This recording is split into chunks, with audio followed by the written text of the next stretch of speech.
going on, boys and girls of YouTube? We are finally wrapping it up. Our last of the top 5 for all the roles. We're doing top 5 support today. I'm gonna try to crank it out for you guys real quick. Obviously, stuff will change, as I've mentioned with most of the other roles over the next couple weeks. It's almost like a new season, like a whole new meta, because we just started SPL. We have all these changes coming in. We have more changes coming in too.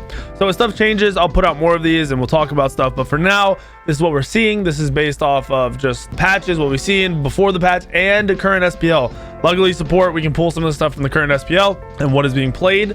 That's going to help us a little bit. And I'm just going to go ahead and knock out and go down the list. We're going to go ahead and start right into number 5. And our number 5 is going to be a Guardian, luckily, for now. It's going to be Faenir. So Faenir is our number 5. We're talking about a meta where ADC mages are key, where you're going to see some hunters in the mid lane and it's going to be strong, where you're going to see a lot of auto attack gods out of the jungle. It's going to be strong. So a lot of mixes of different places where you're going to have auto attack gods. Faenir always pairs well with auto attack gods because of his ultimate, because of his 2 buff. He just makes auto attack gods better. So in that kind of meta, he's always going to excel. On top of that, it's a god, talking about a god with an immunity in his ultimate, with the stun out of his 1, with the buff out of his 2, with the disarm out of his 3. Then you ultimate transform and you've got another stun. You've got another stun out of the 1, another stun out of the 3. So you've got a lot of control, you got a lot of mobility, a lot of movement, a lot of safety. So it is a very strong god. I mean, it should be pretty basic gameplay. Buff your teammates, tank some jump, run in, stun them, save your leap for either chasing or disengaging, and just be really annoying on the god. Your 1 is on a very long cooldown,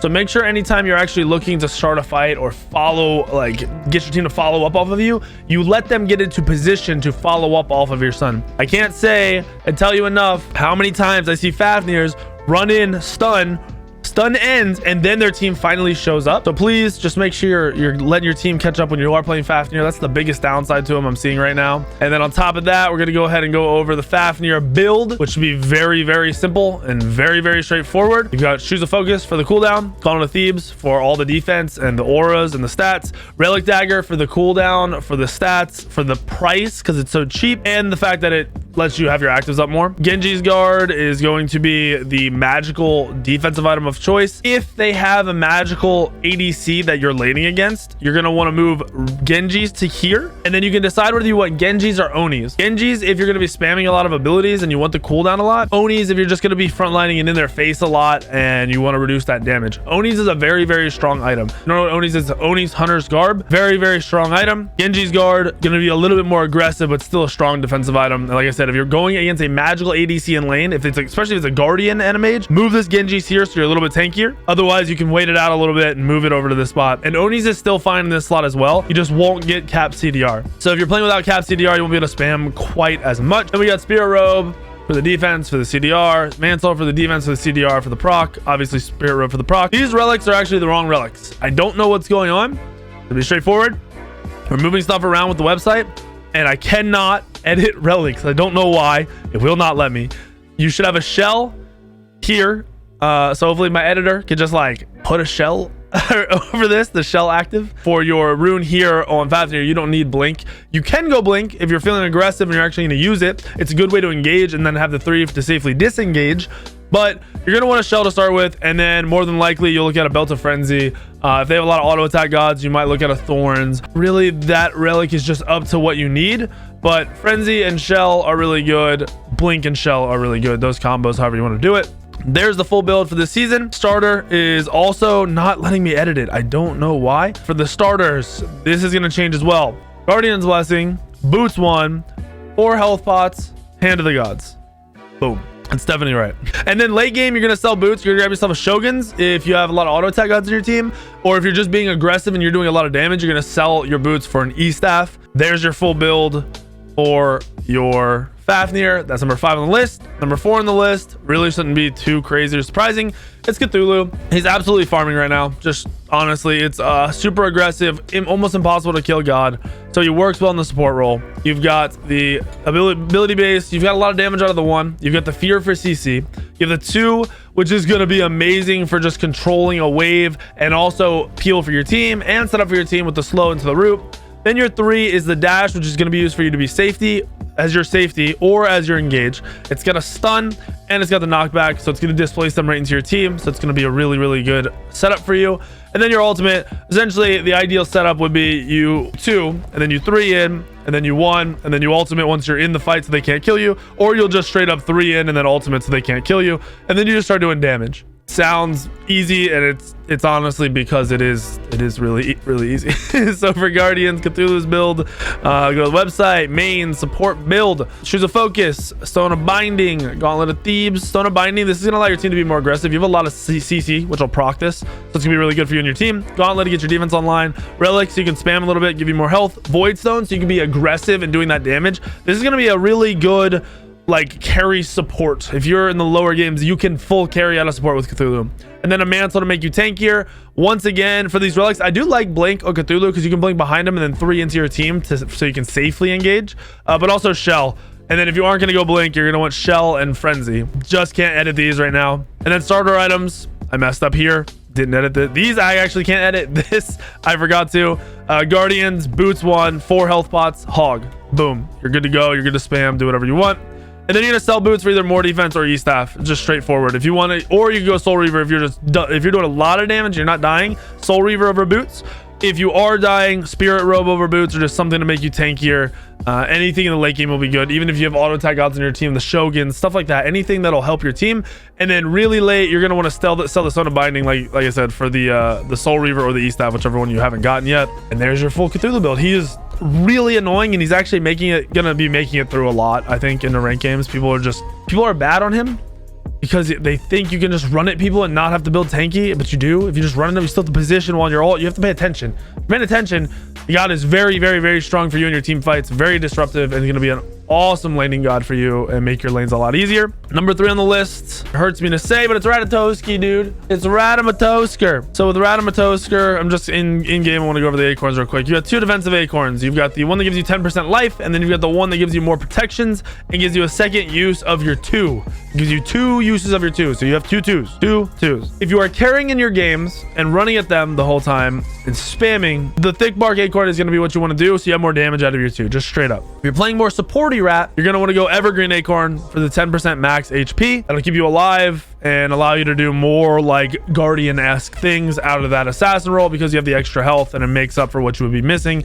We're gonna go in here, we're gonna go to rat, we're gonna go to rat's builds, we're gonna look at support build, mid-season patch. You got the thick bark, I threw it in there. You're gonna rush sledge so you can do more damage but also be tanky, plus a CCR plus HP. It's an amazing item for an aggressive support. And you want the gauntlets, you actually get super tanky. And you want relics, so you can spam blink, spam your actives, and also have more health for a cheaper cost while having CDR. Then spirit robe, so when you do dive in, you don't die. And then mantle, so when you do dive in, that proc eventually goes off if you are gonna die.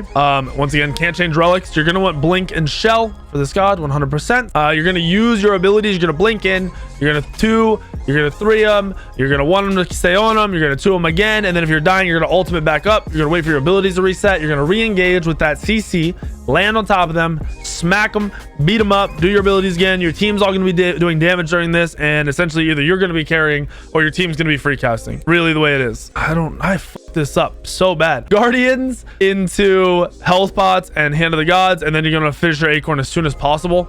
That's going to be your overall goal. Don't start with rank 2 of the acorn because you want to get more HP pots online so you can spam in lane. And as it says, do not sell the acorn. You can swap out one of the robes for a heart seeker if you are carrying hard.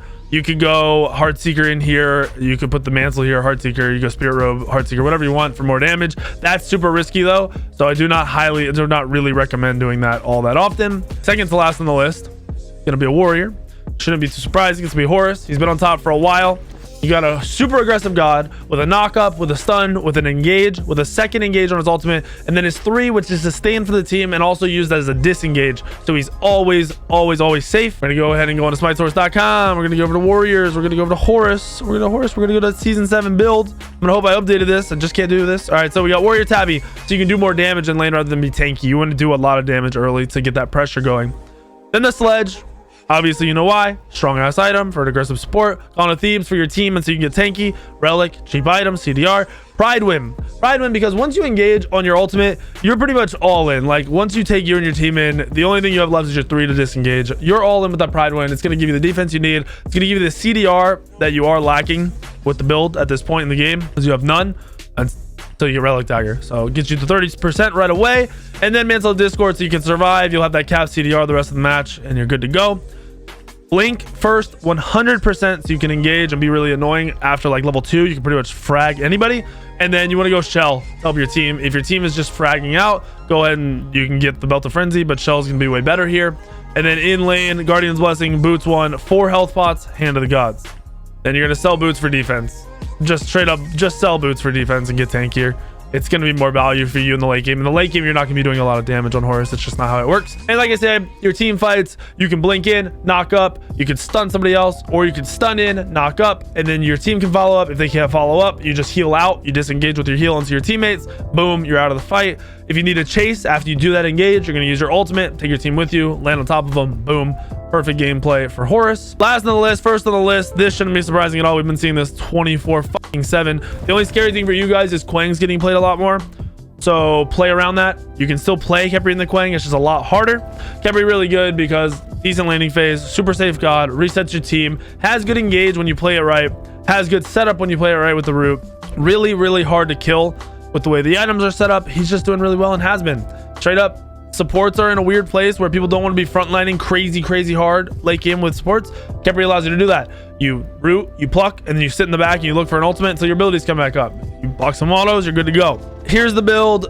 Easy, simple, choose a focus, Gauntlet of Thebes, Oni's Hunter's Garb, because you're gonna be a little more out there when you're playing this god. Once you pluck, you're stuck there. So Oni's gonna keep you alive versus having just tons of CDR early, like going into the Genjis. This is gonna be really good against magical ADCs at this point. You can swap it up and go Relic first if they don't have magic ADC in the lane.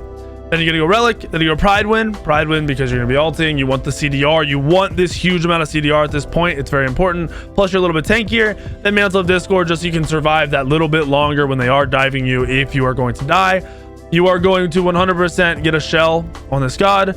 You can go blink if you're using it right. I like blink Khepris, but most Khepris don't use it right, so I just recommend getting a shell here and then getting the Belt of Frenzy. And then you're going to start with Guardian's Blessing, Boots 1, 4 health pots. I can only show 3 right now. And then Hand of the Gods. You're going to sell Boots for Shogun, Spirit Robe.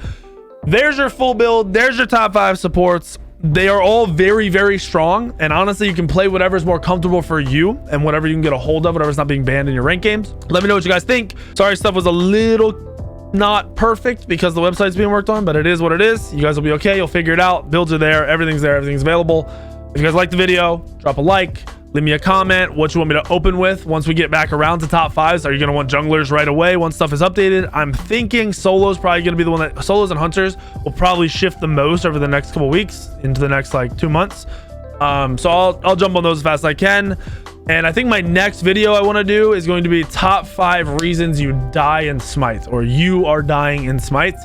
I think I can help a lot by just going over that so you guys can pinpoint the things you need to stop doing or you are doing that's causing you to die. So that's what I'm going to work on. That'll be the next video. So you'll see this the day after this comes out, or see that the day after this comes out. Have a good day, guys. Make sure you're subscribed, hit the like button, drop a comment, and I'll see you in the video either later today or tomorrow.